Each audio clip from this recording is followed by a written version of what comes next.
I will share with you one story from the Quran that I think is very important for especially young Muslims that are going through a hard time. And it's not just despair when it comes to sins, it's also despair when it comes to your life situation. So maybe you're having a hard time in school, you're not getting the grades you were supposed to get, maybe your parents can't afford your tuition anymore and you have to drop out of school or something like that. Maybe the girl you really wanted to get married told you you're ugly and she's not marrying you anymore or whatever. You're going through some kind of depressing situation and you don't see a way out. And I wanted to share some things from the story of Musa alayhi salam when he was in a situation of despair. So all of you know, and you can call this out and see the strength of the crowd, what is the famous mistake that Musa alayhi salam made in his young years that led him to run away from Egypt? This is the strength of this crowd, huh? So yes, he did kill someone and he ran away, alayhi salam. And he reached the waters of Madian. And when he got to the waters of Madian, there were people feeding their animals drink, and he helped these two women, and he came back and sat down under the shade. And you have to, I'm fast forwarding to the point I want to get to. And the point is, when he sat down under the shade, Allah Azza wa Jal first mentions, فَسَقَى لَهُمَا ثُمَّ تَوَلَّى إِلَى الظِّلِّ. Everything Allah mentions in a story in the Quran is important. Because the stories of the Quran sometimes are years that are covered in 2 pages. Right? So Musa alayhi salam, years have passed by from his young years to the point where he's killed someone, to the point where he's run away from Egypt, to the point that he got to Madian, to the point where he sees these people feeding their animals, he sees those women and he helps them. Each of those things did not happen one after the other. There are months and years in between. But Allah is very brief in the Quran, right? What that tells you is, if Allah puts something in the Quran, it must be a very important use. Like, there are no details in the Quran that are secondary. There are so many things that could have been said about the journey from Egypt to Madian. Which way did he go? What did he eat on the way? Did he meet anybody? I'm sure lots of things happened to him on the way. We don't know any of it. We just know he got to Madian. And a walk from Egypt to Madian is not a short walk. But what Allah chose to mention is, when he got to the waters of Madian and he saw these women, one particular ayah, Allah Azza wa Jalla says, فَسَقَى لَهُمَا. So therefore, he gave drink to their animals. He grabbed the animals from those 2 girls, and he took them and he fed them. ثُمَّ تَوَلَّى إِلَى الظِّلِّ. This was also important to mention, young brother. He went back and sat down in the shade. Allah did not say he went back to them and said, no need to thank me. It's okay, sister. He didn't make small talk with them. He sat down under the shade. And I'll come back to this idea of mentioning that first before we get to the dua. And my talk is really about the dua of Musa alayhi salam. He says, قَالَ رَبِّ إِنِّي لِمَا أَنزَلْتَ إِلَيَّ مِنْ خَيْرٍ فَقِيرٍ. Master, whatever good you send my way, my back is broken. Faqr actually, which means bankruptcy in the Arabic language, is also used for a back being broken. When you're so overburdened on your back that it snaps. And obviously our back is a source of strength, right? So Musa alayhi salam has already been described in the surah as wastawa. He was very strong. He was a strong man. And yet he turns to Allah sitting under the shade and he says, whatever good you send my way, I am desperately in need of it. In this talk, I want to share with you 2 meanings of that dua. Just 2 meanings. And I would hope you could remember both of them. The crime that Musa alayhi salam has committed, even though his intentions were good, he didn't mean to kill someone, but it happened by his hand, alayhi salam. It happened. And he has made tawbah to Allah, he's turned back to Allah. But the question a lot of people ask, you might even ask yourself, I know I've made tawbah. How do I know Allah actually forgave me? I know I feel bad about what I did, and I asked Allah to forgive me, and I prayed and I've cried. But how do I have a guarantee that Allah has actually forgiven me so I can move on? This is an important question for you and me and for a lot of people, because when we do make sins, and we do, it's not an if we do sin, it's a when we do sin, then we have to be able to move on. Otherwise, the thought of that sin can be paralyzing. You won't be able to do anything in your life because it's bearing down on you so much, it kills all of the hope in your life. And you say, I'm going to hell anyway, might as well just whatever. And you start dropping your obligations and you start falling into sin without any regard, without any restrictions, right? So being able to know to some extent that Allah has forgiven you and Allah has forgiven me is important. If we can't have it for sure, at least some indication should be there. Now Musa alayhi salam has committed this mistake. He's run away. He's not in a situation of comfort. He's homeless. He's in rags. He has no money to his name. He's a fugitive from the law. People are looking for him, and if they find him, the command is not to arrest him and take him to court. The command is to kill him on sight. So it's not like the cops are looking for him and they're going to arrest him. The cops have been given the order, shoot to kill. إِنَّ الْمَلَأَ يَأْتَمِرُونَ بِكَ لِيَقْتُلُوكَ. The chiefs have made a plot among themselves. If they find you, they're going to kill you. He's got a whole bunch of problems. And despite all of his problems, and the biggest problem you can imagine being a man of ihsan, because Allah tells us that he was a very spiritual man. وَكَذَلِكَ نَجْزِي الْمُحْسِنِينَ in the same story. You would think, in light of all of those problems, you would think the biggest problem he has is not knowing for sure whether or not Allah has forgiven him. So he travels in all of this despair and he sees two girls that need help. And he helps them out. And Allah mentioned that first. In the same ayah, Allah mentioned that first. It's not even a separate ayah from the dua, it's the same ayah. He helped them, and then what did I say? What did he do after he helped them? He sat under the shade. So he didn't sit close to them. The idea Allah describes is he didn't want to be around them. This part of his character, because he knows they're girls. So he went over far away from them, and he sat under a shade. And when he sat down, and this is the only home he has now, is a shade under a tree. That's all he's got, maybe under a rock. And now he says, whatever good you send my way, I am totally bankrupt, I could use it. The first meaning of this dua is that he feels that if he gets an opportunity to help people, to do a good thing, he is bankrupt. He could use as many good deeds as he can get because he knows what he has to make up for. You and I have to feel desperate to want to do good things if we have a dark past. If you've made mistakes in life, and if I've made mistakes in life, that should actually make us desperate to want to do the next good thing. To want to do the next good thing. And by the way, Musa alayhi salam is already clear as a man of spirituality. He prays, he makes dua. Even when he was leaving Egypt, he made dua. So good deeds are not just spirituality, because he already had that covered. What he means by khair here is an opportunity to help people, because he helped people, didn't he? He helped people and he sat back down and said, yeah, it's like he's saying, Ya Allah, if you let me help other people, I'll help them too. I know what I need to do. I am so desperate to want to volunteer for the next project. I am really into it. So when a young man here who lived a party lifestyle makes tawbah, then his tawbah does not just include that he prays a lot and he recites Quran a lot and he makes a lot of dua, but it also means he is constantly looking for opportunities to help people. He's trying to help his family. He's trying to help the neighbor. He's trying to help old people in the neighborhood. You're constantly looking to help people. And that is how you will know when Allah keeps sending you opportunities to help people, you know you're on the road to forgiveness. That's the first meaning of this dua. That people of sin will be desperate to do what? To help others. Because they know that's their road to forgiveness. That's how they know Allah gives them opportunity to make it up. The second meaning. He says, Ya Allah, whatever good you send my way, I am desperate. Not just good deed, but good. I mean, I don't have clothes, I don't have a house, I don't have food, I don't have a job, I don't have a place I can call home anymore. I'm a fugitive, I'm running away, I got nothing. Ya Allah, send me something, because I am literally bankrupt. I got nothing. It is a dua of desperation from a man who has nothing left. He has nothing left. He's sitting under the shade in the ultimate state of desperation. I will come back to him in a second. Who did he help? Who did he help? Two girls. These two girls, usually they stay on top of the hill, the Quran tells us.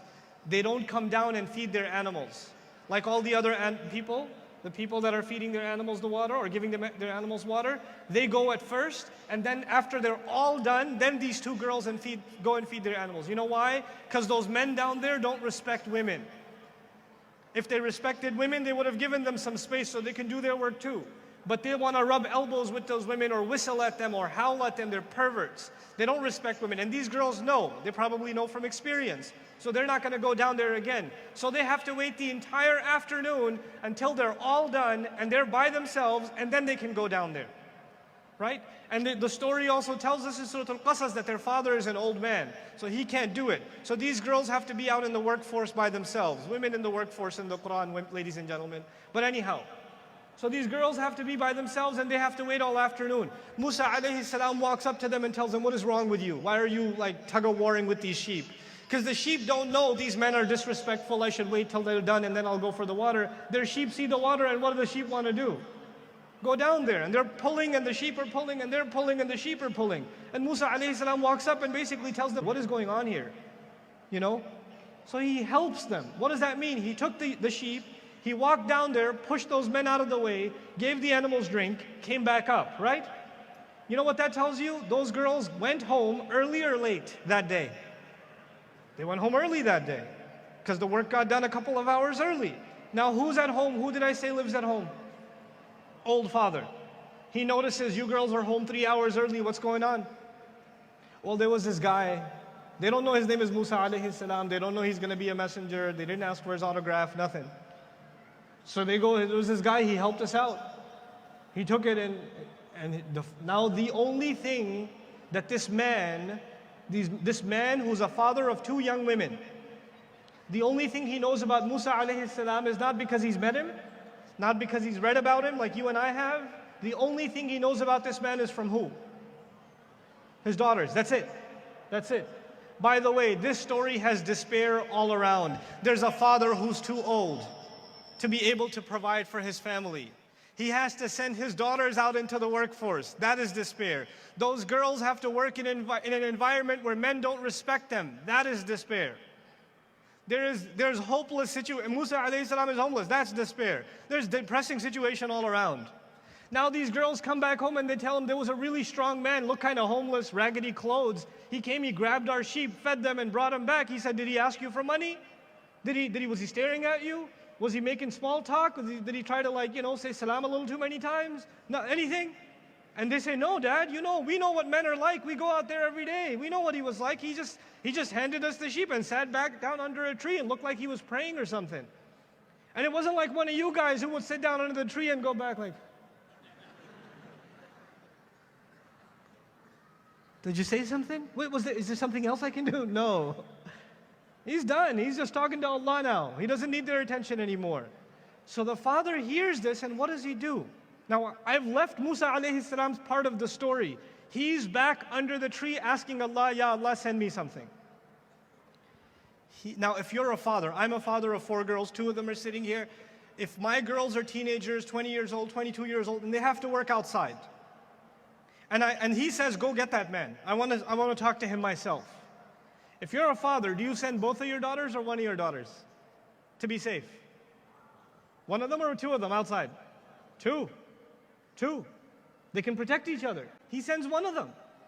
He has that much trust in his daughters that when they describe Musa alayhi salam as an honest guy, that he says, that's good enough for me. Because his daughter's word is good enough. Fathers better listen. Your daughter's word should be good enough.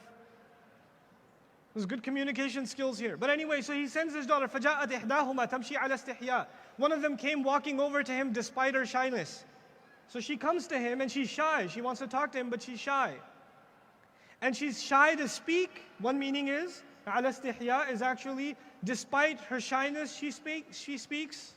عَلَى اسْتِحْيَاءٍ قَالَتْ, or it's تَمْشِي عَلَى اسْتِحْيَاء. Both of them. She was walking shyly, because when there were 2 of them, they were brave. She's only one, she got nervous. So she got up to him and she says, Inna abi yad'uka, my dad is calling you, all right? My dad no doubt is calling you, so he can pay you. لِيَجْزِيَكَ أَجْرَ مَا سَقَيْتَ لَنَا. The point I wanted to make is, Musa asked Allah, Ya Allah, send me something, send me anything, I can use it. The next ayah says, therefore, as-sababiyya, one of those girls came and said, my dad's calling you. He got a job as a result of, or he wanted to get paid as a result of his what? His dua. Now, I said how many desis in the house. Here's why. You know this thing we have, a genetic disorder in the Indo-Pak subcontinent called takalluf? You know what takalluf means? Takalluf means, nahi rehne de, koi baat nahi, thane, koi nahi. No, brother, no. You go to somebody's house, they're offering you tea, and you say 1,000 times what? No, please, no, nahi, rehne de, nahi. Oh, chhode rehne de. right? That's what you do. And then they don't bring you tea because they're Arab and they're like, okay, la ya'ni la. No means no, or more for me, you know? And then you're leaving their house like, bade badtameez hai, chai bhi nahi pilai in logon ne, like, you know, like.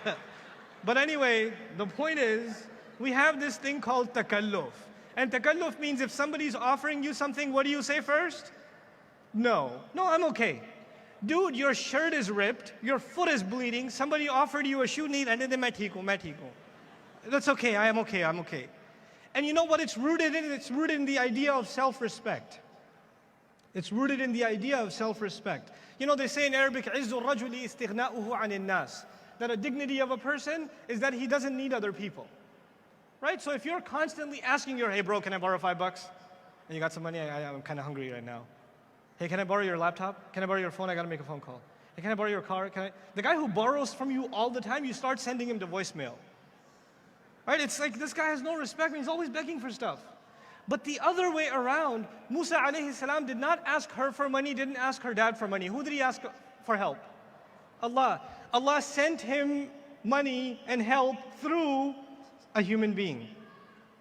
That help is not coming to you from that person, it's coming to you from Allah. That's why he says, not وَجَاءَتْ إِحْدَاهُمَا فَجَاءَتْ إِحْدَاهُمَا. The fact that she came to him and called him to come because dad wants to pay you is because he made dua to Allah. The job offer came.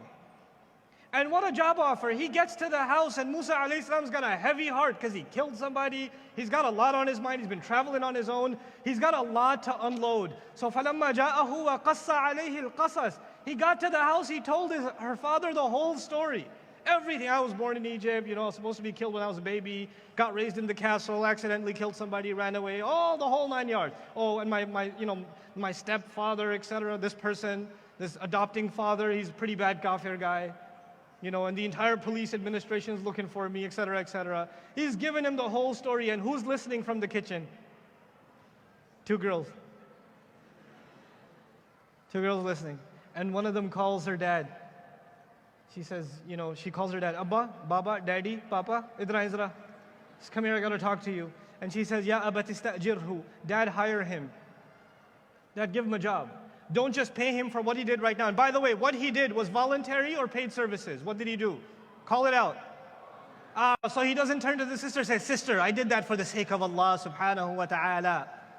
I'm simply a volunteer looking for the next good deed. I shall not get paid. He is smart enough to know when Allah sends him an opportunity. He went straight. He was like, let's go, I'm going to get paid.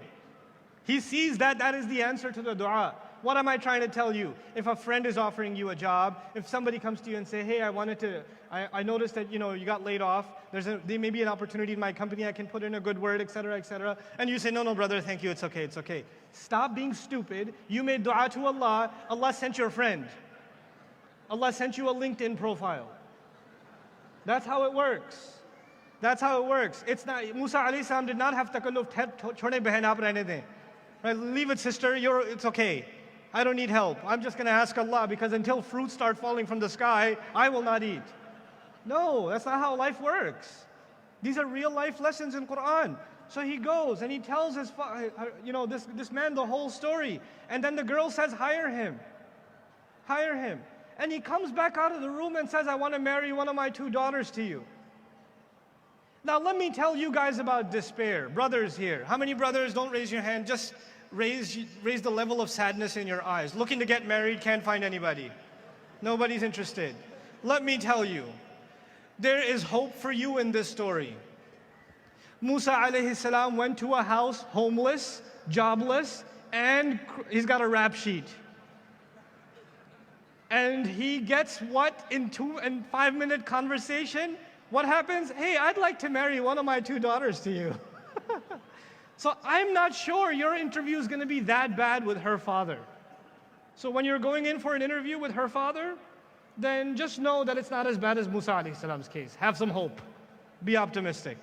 Okay? So anyway, he says you should get married, but ala an ta'jurani thamaniya hijaj. You should work for me 8 years. وَإِنْ أَتْمَمْتَ عَشْرًا فَمِنْ عِنْدِكَ. If you do 10, it's up to you. وَمَا أُرِيدُ أَنْ أَشُقَّ عَلَيْكَ. I don't want to be hard on you. I'm not trying to push this on you. I'm not saying you have to marry one of my 2 girls. I'm just saying, If you do, then you should work for me for 8 years. And you're like, man, that's tough, man. I gotta work for my father-in-law 8 years? What, be whooped by my in-laws? For 8 years? But you know what he's realizing? There's so many problems that are being solved right now. He's got 2 girls who live in a society that has good men or no good men. Is that already clear? There are no good men in that society. He finds a good man who's honest enough to tell him even the most embarrassing parts of his past.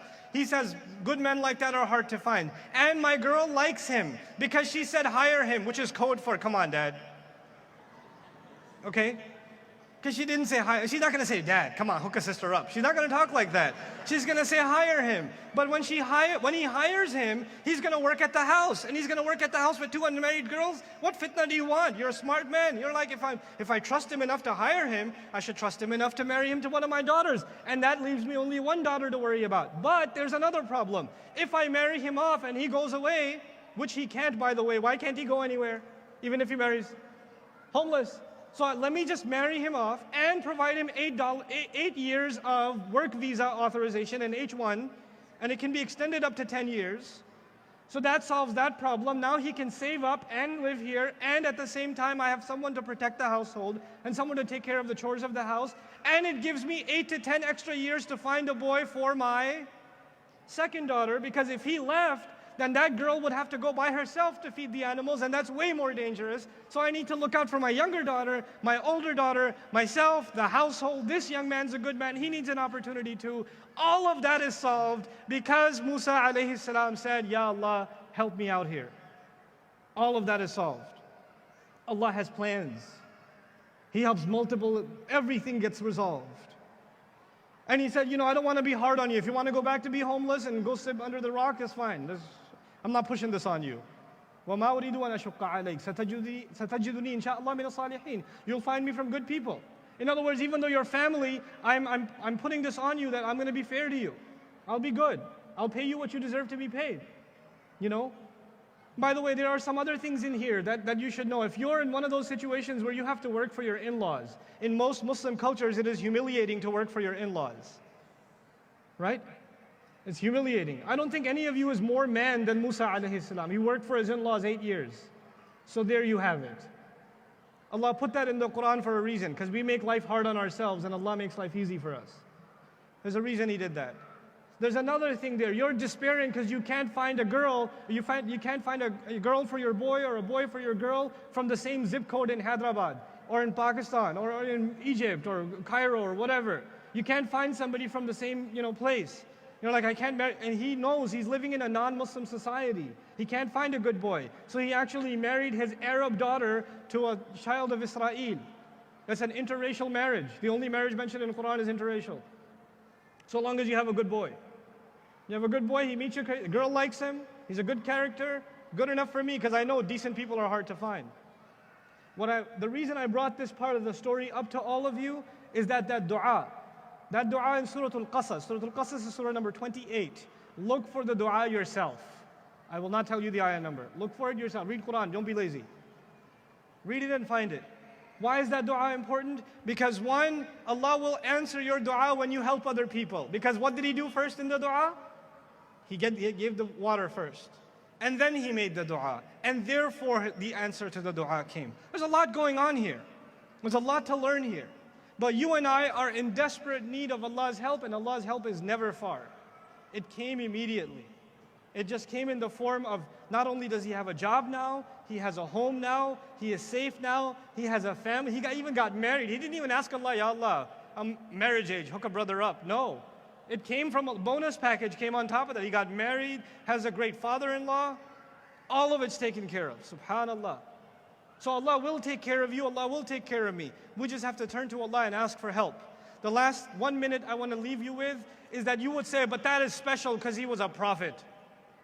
I'm not a prophet. Allah's not going to specially help me. That happens for special people.